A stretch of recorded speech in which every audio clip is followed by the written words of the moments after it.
समुदाय के लोग जो हैं वो काफी खुश हैं और ट्राइबल मिनिस्टर अर्जुन मुंडा से भी मुलाकात की है और कई तरह के आश्वासन भी उनको मिले हैं कि जल्दी जो व्यवस्था है उसको ठीक किया जाएगा, क्योंकि एक बड़ा सवाल ये था कि आखिर गुज्जर बकरवाल है उनका क्या होगा, जिस तरीके का वहां पर विवाद चल रहा था। तमाम लोग हमारे साथ मौजूद हैं क्योंकि कल ही बिल पास हुआ है।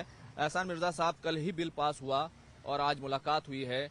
पहाड़ी समुदाय क्या सोच रहा है, उसकी क्या फीलिंग्स हैं? देखिए, अर्जुन मुंडा जी के पास हमारा जो पहाड़ी ट्राइब एसटी फोरम के जो लोग हैं, हम 2 साल पहले इनसे मिलने के लिए आए थे और उस वक्त हमने एक रिप्रेजेंटेशन भी दी थी और शायद उसकी पिक्चर्स में आपको, मैं कैमरामैन को बताना चाहूँगा कि ये हमारे कुछ लोग थे तब मिले थे और तब इन्होंने हमें भरोसा दिया था, क्योंकि वैसे भी हमारी प्राइम मिनिस्टर साहब से ऑलरेडी हम लोग मिल चुके थे। होम मिनिस्टर साहब ने एश्योरेंस दी थी।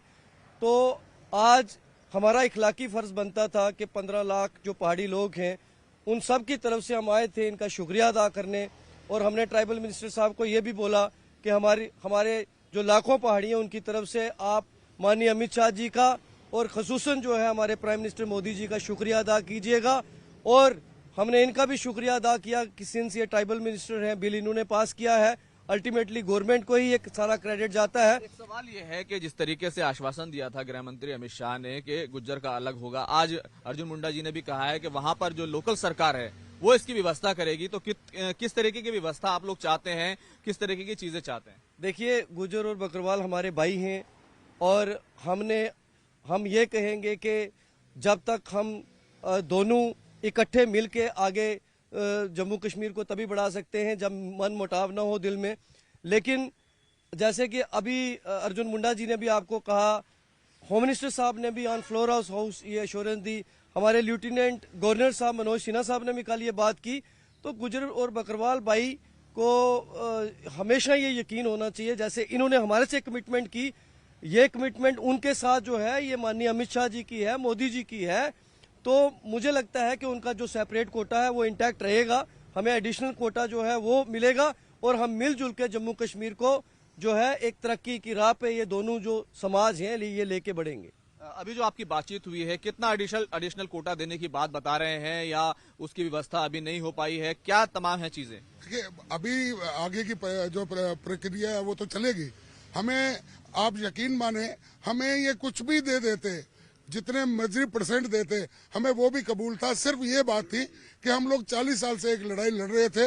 आज उसको नरेंद्र भाई मोदी जी और अमित शाह जी और अर्जुन मुंडा जी और हमारे गवर्नर साहब, मैं कहता हूँ हमारी आने वाली नस्लें भी इनकी ऋणी रहेंगी।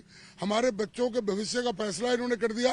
अब मैं एक अपील जरूर करना चाहूंगा आपके माध्यम से, जम्मू कश्मीर में हम जितने भी एसटी लोग हैं, इसके बाद अपने जितने भी एसटी लोग हैं उनकी बेहतरी, उनकी बहबूदी के लिए हम लोग काम करें कि अंदर से जितनी भी हमारे लिए कुछ सुविधाएं आए वो लोगों तक पहुंचाएं और जम्मू कश्मीर में एक नया जम्मू कश्मीर जो कल्पना हमारे प्रधानमंत्री जी ने की है उसके बीच में अपना रोल करे। और क्या ये नया जम्मू कश्मीर है जिसमें गुज्जर बकरवाल और पहाड़ी समुदाय एसटी का दर्जा पाते हैं और एडिशनल कोटा पहाड़ियों को दिया जाता है? कितना पहाड़ी कोटा चाहते हैं? देखिए सर, हमारी जो कम्युनिटी थी आज तक हमारी कम्युनिटी बिल्कुल जीरो थी, लेकिन ये अब हम जितना भी हो सके मरकजी गवर्नमेंट के पास जितना भी जो कोटा हो, जो उनकी मंशा हो, तो हमें कबूल है। यानी कि जिन्हें जो एसटी का जो कोटा है, जो गुजर भाइयों का जो कोटा है, हमने पहले भी कहा कि हम उसके साथ कोई भी छेड़छाड़ उनके कोटे में से हमें कोई ज़रूरत नहीं है। हमें अलग सा कोटा, हमारे मरकज गवर्नमेंट के पास कोटा है जो हमें पहाड़ियों को वो कोटा दिया जाए। आप भी कुछ कहना चाहते हैं? जी, देखिए सर, ये आज जो है हमारे लोगों में जो खुशी का जो जोश है, ये इसलिए है कि 70 साल से हमें जो है रीजनल पार्टीज ने हमारे लीडरों के मुंह में, हमारे लोगों के मुंह में लॉलीपॉप रखा था और आज भारतीय जनता पार्टी ने जो है सपना हमारा जो था, ये एक सपना था, उसको पूरा किया। 15 लाख लोग पहाड़ी जम्मू कश्मीर में रहने वाले, सेंट्रल गवर्नमेंट और भारतीय जनता पार्टी का शुक्र अदा करते हैं कि इन्होंने हमारे दुख दर्द को समझा, हमारी परेशानियों को समझा और जो जीडी शर्मा कमीशन की रिपोर्ट थी और बैकवर्ड क्लास कमीशन की रिपोर्ट उन्होंने बिल्कुल फेयर तरीके से बनाई थी कि हाँ, पहाड़ों में रहने वाले लोग जो है गुजरों के साथ जो रहते हैं, गुजर बरादरी के जो लोग हैं, इनका रहन सहन, इनका कल्चर, इनका सब कुछ सेम है। तो जो ये नाइंसाफी थी जिसके लिए हमारे बुजुर्ग लोग जो है 40 साल 35 साल से ये जंग लड़ रहे थे और उसकी इंशाल्लाह जीत हुई है।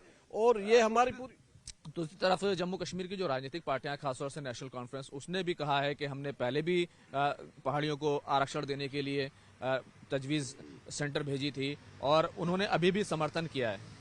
देखें, जो जम्मू कश्मीर का नौजवान है ना, वो अब जो ये रीजनल पार्टीज है वो उनको अब धोखा नहीं दे सकती। 70 साल से वो सेंटर में हमारा केस तो प्लीड करती रही, लेकिन बैकडोर से ना वो उसको मना भी करती रही और सिर्फ पहाड़ियों को बैंक वोट के नजरिए से ही इस्तेमाल किया गया और गुजर बरादरियों के साथ भी यही वोट पॉलिटिक्स की गई। मैं आपके चैनल के माध्यम से गुजर और पहाड़ी जितने भी हमारा कबीला है उनको अपील करना चाहता हूं। देखिए, एक नई सुबह जो है नरेंद्र भाई मोदी जी ने हमें देखने को दी है, इस नई सुबह को हमने मिल के जो है सेलिब्रेट करना और जम्मू कश्मीर के लिए बहुत काम करना मिलकर। तो देखिए, ये पहाड़ी समुदाय के लोग हैं जो खुश हैं, दूसरी तरफ गुज्जर बकरवाल हैं, उनकी तरफ से लगातार विरोध होता रहा। जाहिर सी बात है, एक तरफ 15 लाख के करीब गुज्जर बकरवाल और दूसरी तरफ 9 से 12 लाख के करीब जो पहाड़ी समुदाय है। जाहिर सी बात है कि आज इनको हक मिला है, खुशी है और जिसकी तरफ से हक दिया जाता है उसी को क्रेडिट दिया जाता है। लेकिन 2024 का चुनाव करीब है और उसके बाद असेंबली का चुनाव भी होने हैं। देखना ये होगा कि आखिर ये जो कदम सरकार ने उठाया है चुनाव से पहले, आखिर इसका क्या इम्पैक्ट नजर आता है। कैमरामैन प्रहलाद के साथ खुर्रम शहजाद, न्यूज़ 18 दिल्ली।